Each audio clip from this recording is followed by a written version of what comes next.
देश के 4 राज्यों की 5 विधानसभा सीटों पर उपचुनाव के लिए गुरुवार को वोटिंग जारी। इनमें गुजरात की 2, पंजाब, केरल और पश्चिम बंगाल की एक सीट शामिल है। चुनाव आयोग के अनुसार इन सीटों पर सुबह 7 बजे से शाम 6 बजे तक वोटिंग होगी। उपचुनाव का रिजल्ट 23 जून को आएगा। गुजरात और पंजाब में कांग्रेस, बीजेपी और आम आदमी पार्टी के बीच त्रिकोणीय मुकाबला है। बंगाल में कांग्रेस लेफ्ट साथ मिलकर चुनाव लड़ रही है। वहीं केरल में एक दूसरे के खिलाफ मैदान में सुबह 11 बजे तक पश्चिम बंगाल की कालीगंज सीट पर सबसे ज्यादा 30.64% वोटिंग हुई है। पंजाब की लुधियाना वेस्ट सीट पर सबसे कम 21.51% मतदान हुआ है। और चलिए इस पे ज्यादा जानकारी के साथ अभिषेक दुबे वरिष्ठ पत्रकार हमारे साथ फोन लाइन पे जुड़ चुके हैं। अभिषेक जी, आज 4 राज्यों में उपचुनाव के लिए वोटिंग प्रक्रिया शुरू हो चुकी है। गुजरात और बंगाल समेत जो 4 राज्य वहां पर वोटिंग हो रही है, क्या कुछ माहौल है, क्या कुछ आंकड़े सामने आए हैं? देखिए, उपचुनाव को लेकर लोगों में वैसे उत्साह है जैसा आम चुनाव के समय में होता है। लोग अपने मताधिकार का पूरा उपयोग कर रहे हैं और अपने पसंदीदा पार्टी और कैंडिडेट को अपना मतदान कर रहे हैं।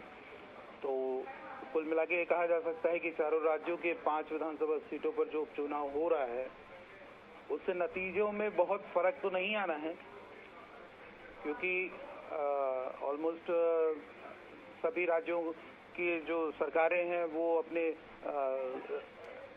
स्थिति के मुताबिक बहुत सबल स्थिति में हैं। तो ऐसे में ये कहा जा सकता है कि केवल भरपाई है जो आवश्यक था, इसलिए ये उपचुनाव हो रहा है। जी बिल्कुल। तो आज 4 राज्यों में वोटिंग हो रही है। गुजरात और बंगाल समेत वोटिंग चल रही है। किस क्षेत्र में सबसे ज्यादा अगर वोटिंग की बात करें तो जानकारी सामने आई है अभिषेक जी? गुजरात के किस? देखिए, अभी फिलहाल जो स्थिति सामने आ रही है उसमें केरल में जो मतदान का प्रतिशत है वो सर्वाधिक नजर आया है।